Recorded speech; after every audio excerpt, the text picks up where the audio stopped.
आज हम रेशियोज़ के बारे में बात करने वाले हैं। यहाँ पर काफ़ी सारे रेशियोज़ हैं जिनके बारे में हमको कंपनी की काफ़ी ज़्यादा इन्फॉर्मेशन देखने को मिल जाती है, समझने को मिल जाती है। जैसे यहाँ पे डेटर्स डेज़ का एक रेशियो है, इन्वेंट्री डेज़ का, days payable, cash conversion cycle और वर्किंग कैपिटल डेज़। तो डेटर्स डेज़ क्या होता है कि कंपनी को कितना दिन के अंदर पैसा जो है, जो उधारी के अंदर जो माल उठा है, वो कंपनी को मिलता है, कितना डेज़ का एटलीस्ट कंपनी को टाइम लगता है। तो यहाँ पे अगर टाटा स्टील की हम लोग यहाँ पे बात करें तो 12 का लेटेस्ट रिजल्ट के अकॉर्डिंग 12 का यहाँ पे हमें डेटर्स डेज मतलब हर 12 दिन के अंदर कंपनी का जो पैसा है वो आ जा रहा है, जो कि क्रेडिट पे उधारी पे माल उठता है उस चीज़ का। इन्वेंट्री डेज की अगर कंपनी की बात करते हैं तो कंपनी ने जब से कंपनी ने रॉ मटेरियल खरीदा है और उसके बाद में कब तक इन्वेंट्री पड़ी रहती है, सेल में कन्वर्ट नहीं होती है, मतलब बिकती नहीं है। तो अगर इन्वेंट्री डेज की बात करें तो यहाँ पे 175 डेज के आसपास में कंपनी के अगर रॉ मटेरियल एक्वायर करने के 175 डेज का टाइम लगता है कंपनी को उस इन्वेंट्री को बेचने में। मतलब आज रॉ मटेरियल आया, उसके बाद में 175 दिन ऑन एन एवरेज उसको बाहर सेल में कन्वर्ट होने में लगता है। अब टाटा स्टील जैसी बड़ी कंपनी को इन्वेंट्री बहुत ज़्यादा रखनी पड़ती है, क्योंकि क्योंकि कंपनी का जो सेल है बहुत बड़ा है, बहुत ज़्यादा है।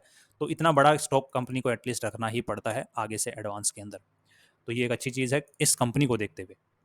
डेज पेएबल की अगर हम बात करते हैं, डेज पेबल क्या होता है, कंपनी को अपने सप्लायर्स को कितना दिन लगता है पे करने में, सप्लायर से माल उठाया क्रेडिट में, उनको वापस पे करने में कितना वक्त लगता है। तो एटलीस्ट टाटा स्टील की बात करें तो हमें 122 दिन का कंपनी को टाइम लग रहा है यहाँ पे डेज पेबल।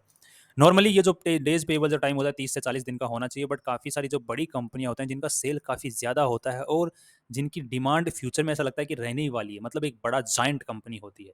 जैसे टाटा स्टील अपने आप में एक जाइंट कंपनी है, तो वो क्या करती है, सप्लायर्स के साथ में अलग से साठगांठ रखती हैं कि हम आपको इतने दिन के अंदर उधारी का जो है वो माल पैसा दे देंगे।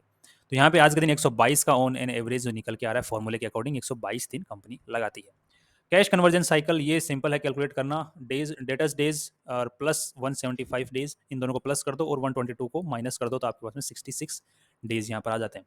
कैश कन्वर्जन साइकिल का मतलब क्या होगा कि आपके हाथ में कैश है और उस कैश को वापस कैश में कन्वर्ट होने में कितना वक्त लग रहा है। तो यहाँ पे 66 days on an average company को लग रहे हैं।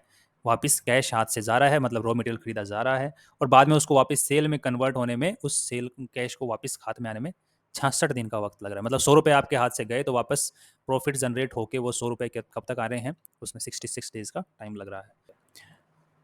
आरओसी की हमने फ्यूचर में पहले ही बात कर चुके हैं, पास्ट के अंदर में आरओसी परसेंटेज क्या होता है। तो यही है अपने पास में जो मेन जो रेशियोज हैं यही होते हैं।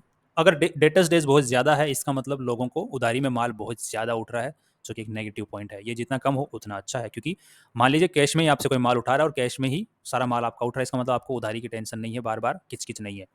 इन्वेंट्री डेज का मतलब आपके पास में ज़्यादा इन्वेंट्री, बड़ी कंपनी नहीं है आपकी, छोटी कंपनी है, तो इन्वेंट्री डेज छोटा जितना अच्छा हो उतना ही अच्छा, क्योंकि आपके पास में डेड स्टॉक नहीं है। इसका मतलब ये होगा अगर आपका पास में जैसे खाने वाली कंपनी का कोई कंपनी है, जो कि ये स्नैक्स वगैरह की, अगर उसका इन्वेंट्री डेज बहुत ज़्यादा है तो खाना खराब ही हो जाएगा यार इतने दिनों में। तो बट ये टाटा स्टील लोहे की कंपनी है, तो वहाँ पे क्या ही खराब होगा, जंग लगने का डर है, बट ये इतनी बड़ी कंपनी है तो जंग का तो ध्यान रखती होगी कि वहाँ पे ह्यूमिडिटी ना पहुँचे। डेज पेएबल यहाँ पर कि कंपनी को कितना वक्त लग रहा है, अगर कंपनी को बहुत ज़्यादा टाइम लग रहा है अपने मतलब जो सप्लायर्स होते हैं उनको पे करने में, तो वहाँ पर हमें थोड़ा सा कान खड़े हो जाने चाहिए कि कंपनी को इतना वक्त क्यों लग रहा है, कंपनी के पास में सेल हो रही है, पैसा आ रहा है, उसके बावजूद पे क्यों नहीं कर पा रही है।